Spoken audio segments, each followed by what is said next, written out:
De um clube muito querido do estado de São Paulo, da cidade de São Paulo, campeão paulista, vice-campeão brasileiro, um estádio muito tradicional, uma torcida muito apaixonada, mas que há alguns anos está devendo e muito em resultados e não só, né, na parte financeira. Porém, que vive agora um novo momento com a transformação em SAF e a promessa de investimentos. É a Portuguesa de Desportos, a querida Luzinha do nosso amigo Júlio Gomes, grande torcedor da Luzinha. Aí a gente está recebendo quem vai comandar esse processo, o CEO da SAF da Portuguesa, que é o Alex Bourgeois. Muito boa tarde, Alex. Seja bem-vindo aqui no Primeiro Tempo. A gente quer saber um pouquinho o que está acontecendo nessa reestruturação da Portuguesa e quais são os objetivos e as metas para os próximos anos. Obrigado pela presença. Boa tarde, muito obrigado pela oportunidade de estar aqui. Para falar da Lusa. Os objetivos esse ano são bastante claros, obviamente que no mínimo, a manutenção no Paulista. A gente pode pensar em voos maiores em função do desenrolar dos jogos. E o primeiro objetivo desse ano é, obviamente, subir para a Série C. É isso. Alex Bourgeois. Perdão, pode prosseguir, Não, Alex. Tá, desculpe, eu ia terminar dizendo que nós fizemos um trabalho bastante forte nos últimos 30 dias. Nós contratamos 17 jogadores, o que é uma coisa bastante desafiadora. Mas estamos com o time pronto. Jameli, Alex Bourgeois está conosco, ele que vai comandar a SAF da Portuguesa. Bom, boa tarde, Alex, né? Eu acho que é um desafio muito grande que você está tendo.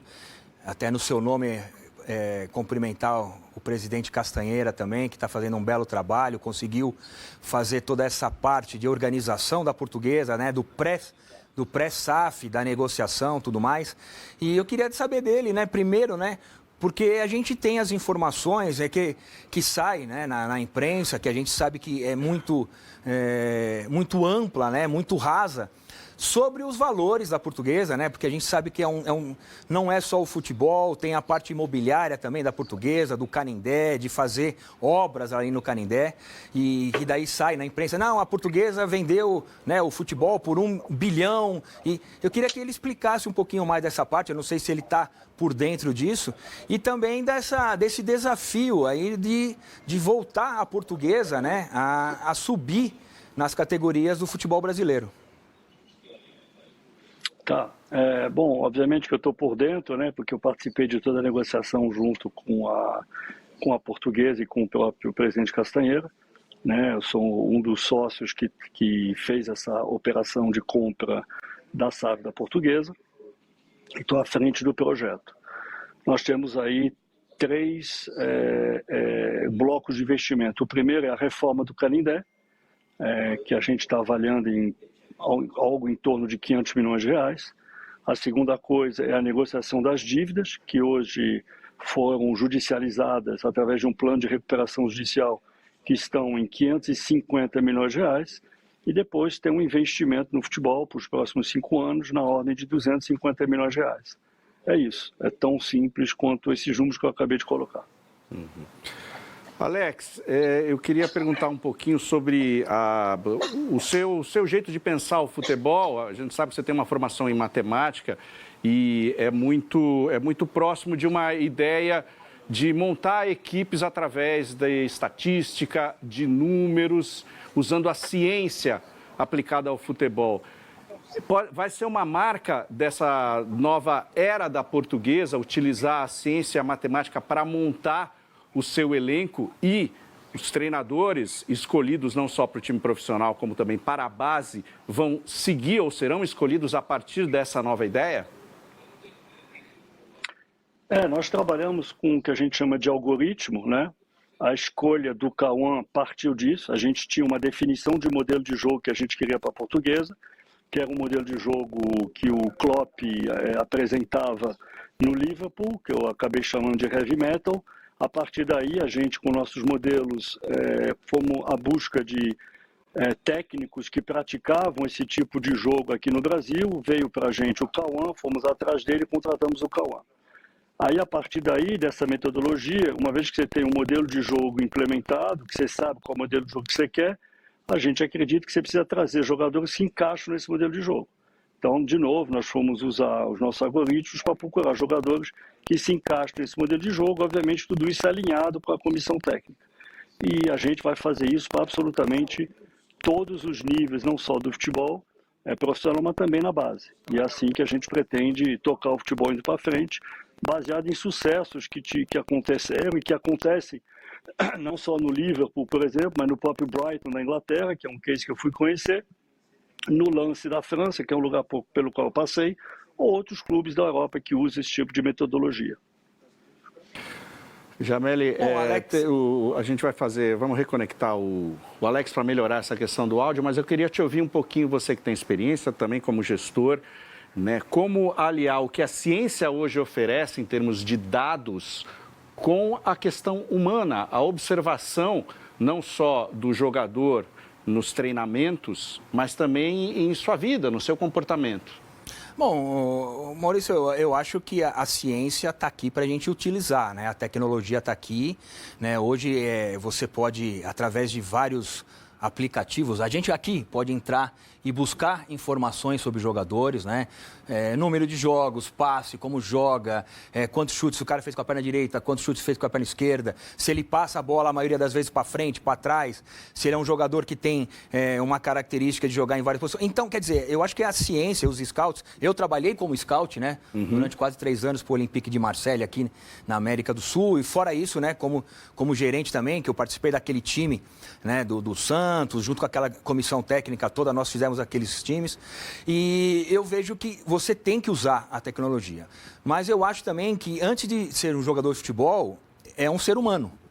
Né? Então, eu acho que você tem que também ver o lado humano da pessoa, né? O que ele fala, como ele dá entrevista, como ele reage, né, em determinada situação, se ele fica no banco, como ele reage, se ele ganha um prêmio e é valorizado, como ele reage. Eu acho que a gente tem essa parte humana, né, também por trás disso, mas que a gente não pode deixar de lado a tecnologia, não pode. Eu acho que os clubes de futebol hoje em dia têm que investir muito na parte de scout, ter bons profissionais, como você tem um bom nutricionista, como você tem um bom auxiliar técnico, como preparador de goleiro. Eu acho que você tem que ter um bom sistema de scout para você poder ter argumentos, né, para você escolher melhor, né, como o Alex falou agora há pouco, o treinador, o modelo de jogo, os jogadores que encaixam, mas daí cabe, né, ao gestor fazer essa escolha, né? Ele que tem que tomar essa decisão, agregando a parte humana do jogador com a parte toda da ciência e dos números, do algoritmo e tudo mais. Estamos com Alex Bourgeois, que é o CEO da SAF da Portuguesa, iniciando uma nova fase, a luzinha em sua gestão. Alex, o Alex é nascido na França, para quem não conhece, fala um português perfeito e já teve passagens pelo São Paulo e pelo Figueirense. O que você traz, Alex, de ensinamento dessas duas passagens para a sua gestão agora na Portuguesa? Antes disso, eu queria só responder uma coisa que o Jameli falou sobre a questão comportamental.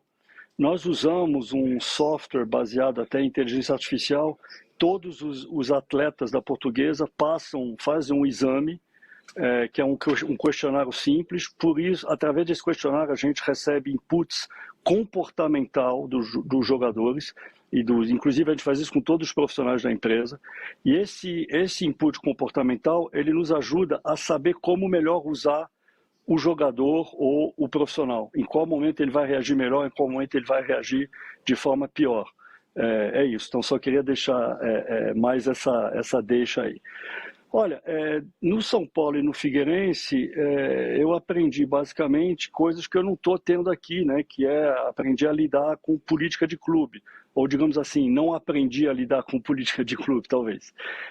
Mas aqui a gente não tem isso, né? Porque a gente é uma SAF, a gente é uma empresa, a gente trabalha como uma empresa, então a gente não vai ter esse tipo de dificuldade. Você diz em relação às questões que envolvem as associações, é isso?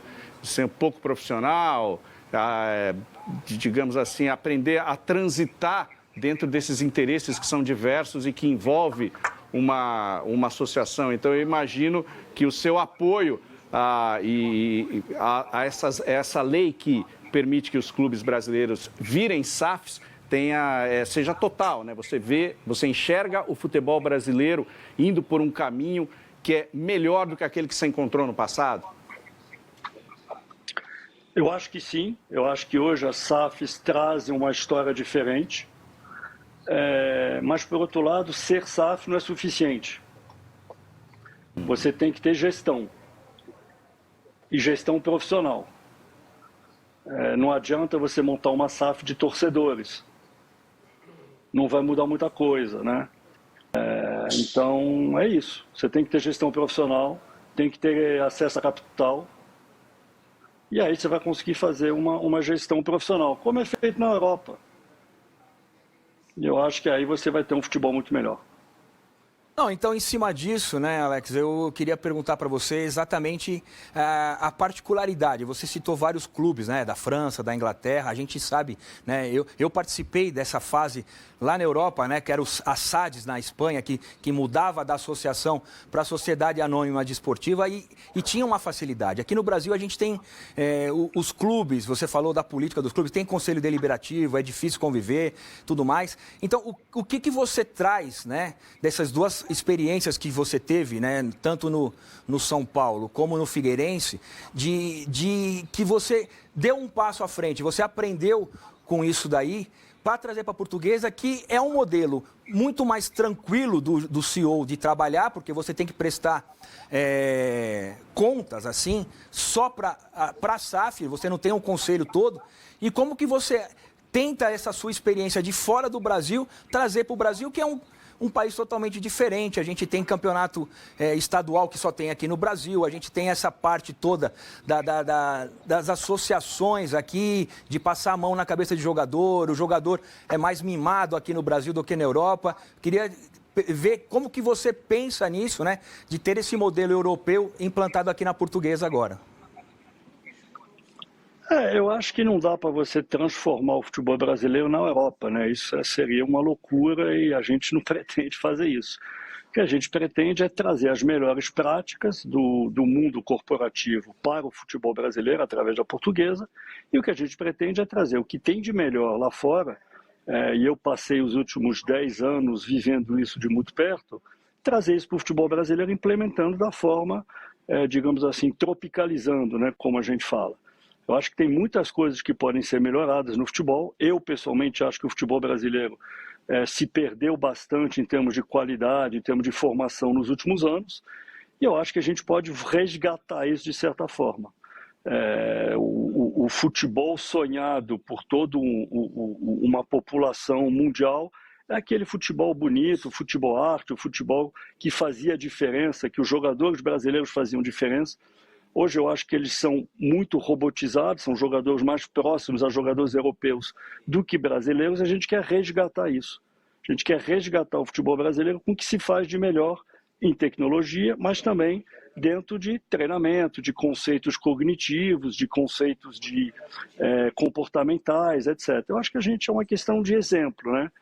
O exemplo vem de cima, se a gente fizer isso certo vindo de cima, não tem por que não acontecer isso indo para baixo, e a gente já está vendo esse reflexo dentro dos treinos que a gente vem fazendo já há 5 semanas, né? Então, a gente já está vendo bastante coisa mudando nesse sentido. Alex, para encerrar, eu queria que você falasse um pouco sobre os investimentos na base e quais são os prazos previstos para o Canindé, para essa reforma, onde a Lusa vai jogar enquanto estiver sendo reformado o Canindé, e se ele pretende ser um equipamento também cultural, a serviço da cidade, ou vai ser só voltado ao futebol? Vamos lá. O Canindé será totalmente voltado para a cidade. Ele é um estádio de futebol, mas que também vai ter outras coisas, ou seja, shows, eventos culturais, etc., né? A outra coisa que a gente vai ter, o prazo deve ser em torno de 2028, que vai ficar pronto. A base, nós estamos prevendo investimentos fortes na base, a gente pretende ser um time que vai voltar a revelar jogadores para o Brasil e ser um time que tem a capacidade de vender jogadores para o mercado brasileiro. Eu acho que esses são os grandes objetivos que nós temos aí no curto prazo. Alex Bourgeois, CEO da SAF da Portuguesa, muito obrigado pela participação aqui no Primeiro Tempo e a gente vai seguir acompanhando esse trabalho, que a Portuguesa é um patrimônio do futebol brasileiro e precisa voltar a ser competitiva. Obrigado.